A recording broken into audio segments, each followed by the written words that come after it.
नमस्कार, बहुत स्वागत है आपका। भगवान शिव पर गंगा जल के साथ बेलपत्र चढ़ाने का विधान है और शिव पूजन में बेलपत्र का विशेष महत्व है।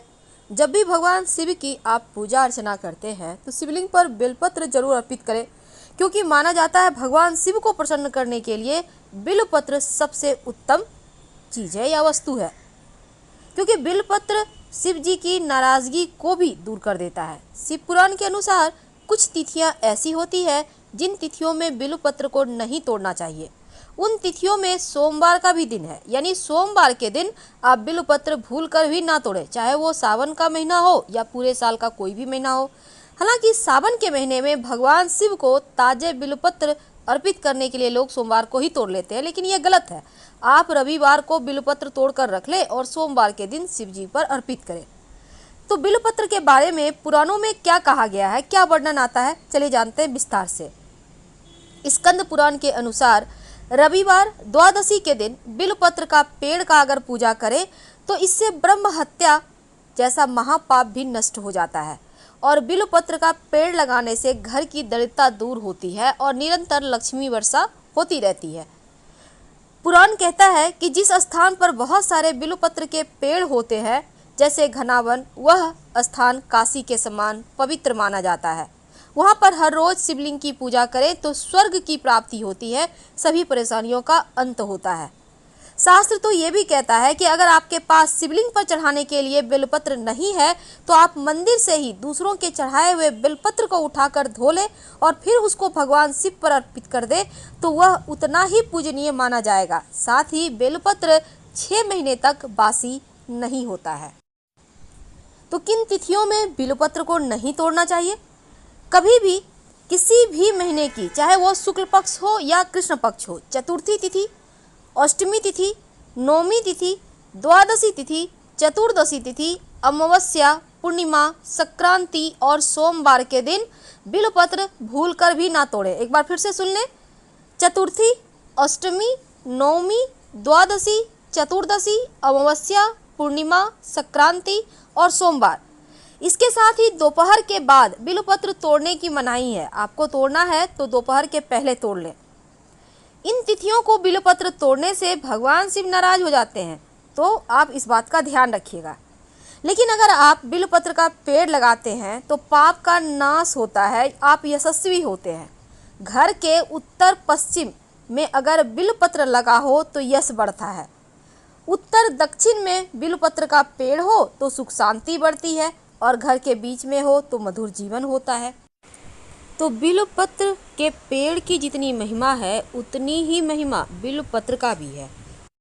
बेलपत्र सिर्फ पूजा पाठ ही नहीं बल्कि आयुर्वेद में भी इसका बहुत महत्व है, क्योंकि इसमें औषधीय गुण है।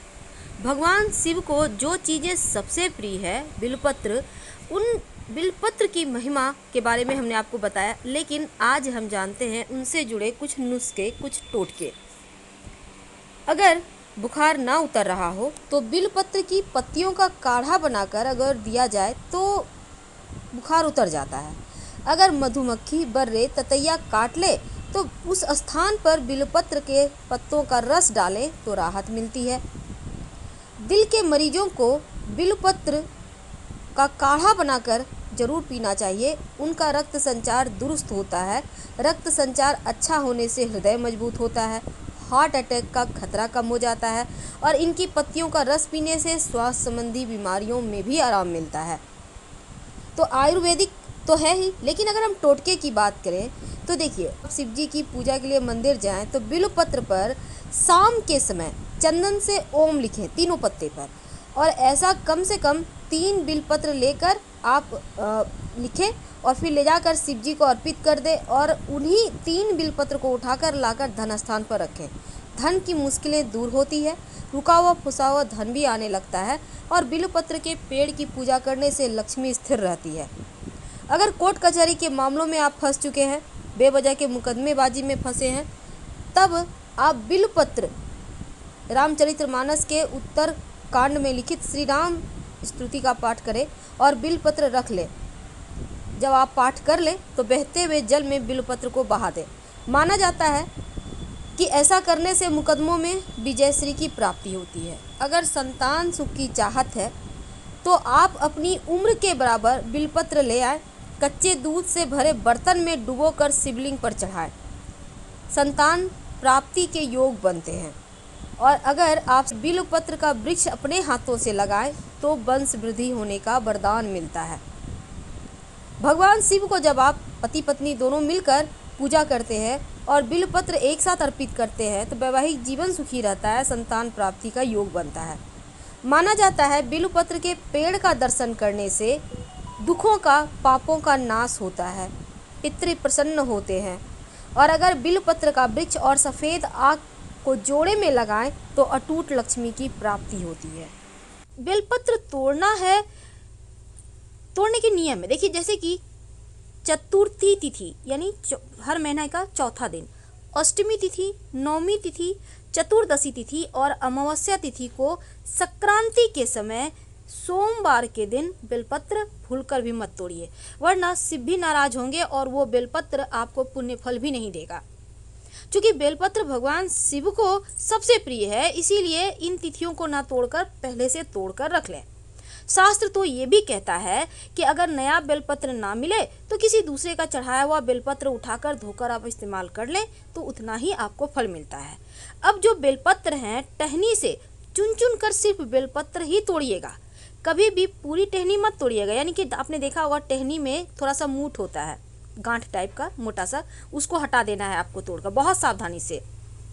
और बेलपत्र तोड़ने से पहले और बाद में वृक्ष को प्रणाम जरूर करें, क्योंकि महादेव यानी शिव जी को जो बेलपत्र है वो हमेशा उल्टा ही अर्पित किए जाते हैं, यानी जो पत्ता है उसका चिकना भाग शिवलिंग के ऊपर रहेगा। और एक बात हमेशा याद रखिए कि बेलपत्र में चक्र और वज्र नहीं होना चाहिए और बेलपत्र में कम से कम 3 पत्ते जरूर हों।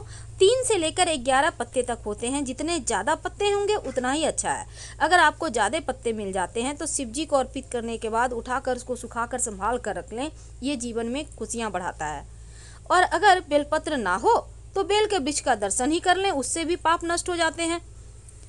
दूसरे का चढ़ाया हुआ बेलपत्र का कभी अनादर ना करें। चलिए आप जानते हैं कि बेलपत्र में क्या लिखें और कैसे लिखें। देखिए, सबसे पहली बात, जब आप शिव जी को अर्पित करने के लिए बेलपत्र लेकर आएंगे तो उसको आप फ्रेश कर लें। आपके पास जितना भी बेलपत्र है, 5, 11, 21, 108, एक भी है तो भी चलेगा।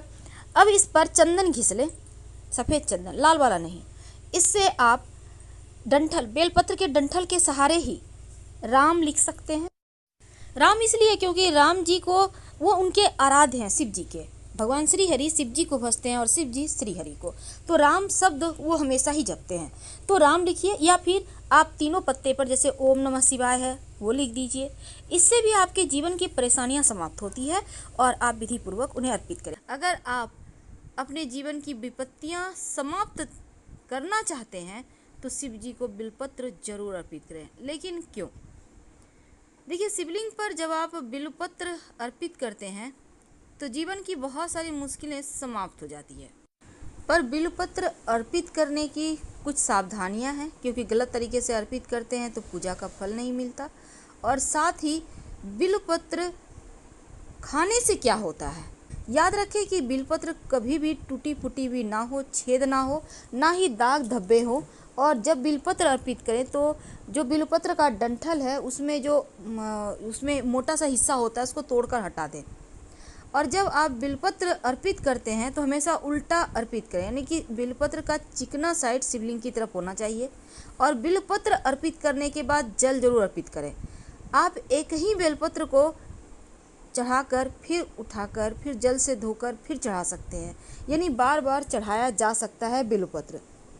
बिलपत्र बिना जल के अर्पित नहीं करना चाहिए। आप चाहें तो लोटे में डालकर ही जल में अर्पित कर दें तो वो और अच्छा होगा। अब देखिए, बिलपत्र के बहुत सारे प्रयोग होते हैं। अगर विवाह में दिक्कत आ रही हो तो 108 बिलपत्र पर हर चंदन से आपको राम लिखना है हर एक बिलपत्र पर, और एक एक करके नमः शिवाय का जप करते हुए शिवलिंग पर अर्पित करते जाएं। शीघ्र विवाह की प्रार्थना करें, आपके विवाह शीघ्र होंगे। लेकिन अगर बीमारी से परेशान हैं तो 108 बिलपत्र ले लें। एक पात्र में आप चंदन का इत्र ले लें और बिलपत्र को एक एक करके इत्र में टच करते जाएं और फिर आप शिवलिंग पर अर्पित करते जाएं और बोलते जाएं ओम हों जुं सा।